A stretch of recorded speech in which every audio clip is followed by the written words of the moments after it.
এই রাবণ রূপ অসৎ সঙ্গ আমাদেরকে হরণ করে আমাদেরকে পতনের পথে নিয়ে যাচ্ছে।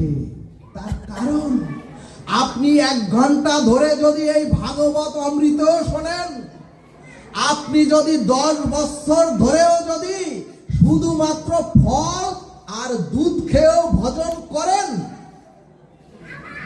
আর যদি আপনার মোবাইলে মাত্র 10 মিনিট কুদৃশ্য দর্শন করেন, তাহলে এই ভাগবত অমৃত আর ওই 10 বছরের সাধন ভজনও বিলীন হয়ে যায়। সুধীজন, আমরা গণ্ডি পার হওয়ার প্রতিযোগিতায় প্রত্যেকে এতবার বেড়েছি, অর্থাৎ আমরা এখন শাস্ত্রের নিয়ম ভাঙতে কে কত পারি এই প্রতিযোগিতায় সনাতনীরা নেমেছি। সুধীজন, এই কারণেই ভাগবত সিদ্ধান্ত দিয়ে বললেন, স্বল্প ধর্মস্য ত্রয়তে মহা ভয়াৎ। অর্থাৎ যদি তুমি মনুষ্য প্রাপ্ত হয়ে এই চরাচরে এসে যদি তোমরা স্বল্প পরিমাণেও কেহ যথাযথ ধর্মকে আশ্রয় করো, ধর্মকে প্রতিপালন করো, তাহলে মহাভয় হতে গোবিন্দ গুরুদেব পরিত্রাণ করবেন। জয় নিতাই গৌর হরিবল। এই কারণে কৃষ্ণ দ্বৈপায়ন বেদব্যাস পঞ্চম বেদ মহাভারতে কৌরব আর পাণ্ডবদের সম্মুখে এনে জগৎকে জানালেন, যিনি ধর্মকে রক্ষা করেন, ধর্ম তাকেই রক্ষা করেন। এবং আপনারা দেখেছেন অত্যন্ত সংকটাপন্ন পরিস্থিতিতেও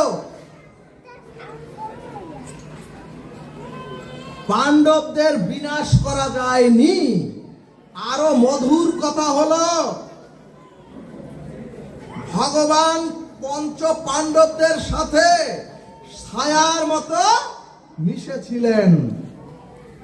এখন প্রশ্ন আসবে, পঞ্চ পাণ্ডব কে কে? পঞ্চ পাণ্ডব তো আমরা শুনেছি, পঞ্চ পাণ্ডব কারা?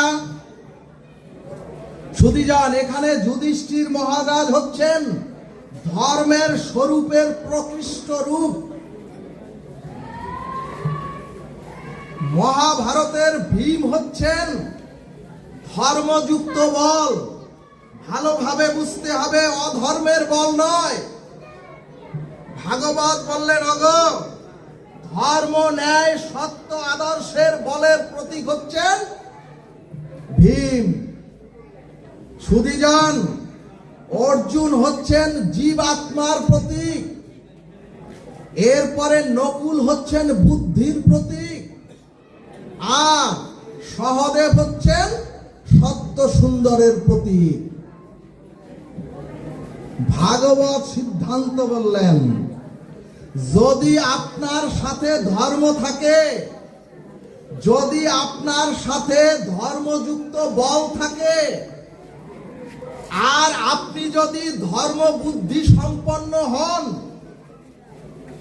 এবং যদি আপনার ভিতরে এই ধর্মীয় শুদ্ধতা আর সদাচার থাকে,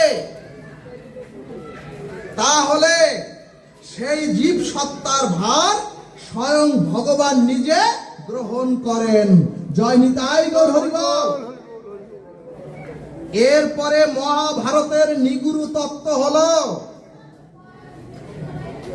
পঞ্চ পাণ্ডবদের সাথে আর একটি শক্তি ছিল, এবং যে শক্তিযুক্ত না হলে পঞ্চ পাণ্ডবের প্রতি ভগবান এত আকৃষ্ট হতেন না।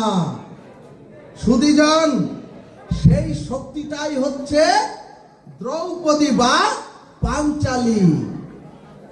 ভক্তগণ, মহাভারতের শাস্ত্রের দ্রৌপদীর আবিধানিক অর্থ হলো দয়া, দ্রৌপদীর আবিধানিক অর্থ হলো করুণা। ভক্তগণ, আমাদের দেহের মধ্যে আছে বৃন্দাবন, ওই ভৌম বৃন্দাবনের কথা বলেন নাই, ওই মন্দিরের কথা বলেন নাই, এই দেহ মন্দিরের কথা বলেছেন। দেহ মন্দিরের এই বৃন্দাবনের কথাই বলেছেন।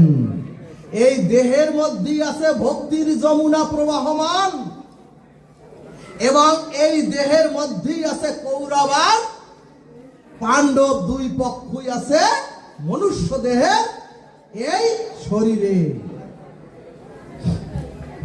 ও মাগো, তাহলে দ্রৌপদী হলেন করুণা বা দয়ার প্রতীক। এখানে ভাগবত সিদ্ধান্তে বললেন, যদি আপনার সাথে ধর্ম থাকে, আপনি খুব বড় ধার্মিক, কিন্তু যদি আপনার মধ্যে দ্রৌপদী রূপ দয়া করুণা না সংযুক্ত থাকে, তাহলে ওই ধর্মে আপনার জীবনে মঙ্গল প্রতিষ্ঠিত হবে না, সেই ধর্মে আপনার মঙ্গল বা কল্যাণও হবে না।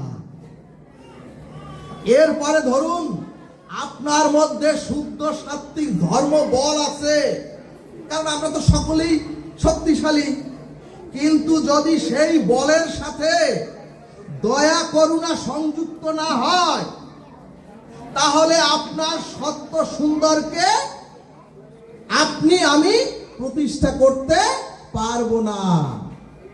এরপরে যদি আপনার সুমেধা, আপনি অনেক জ্ঞানী হন, ডক্টরেটও হন,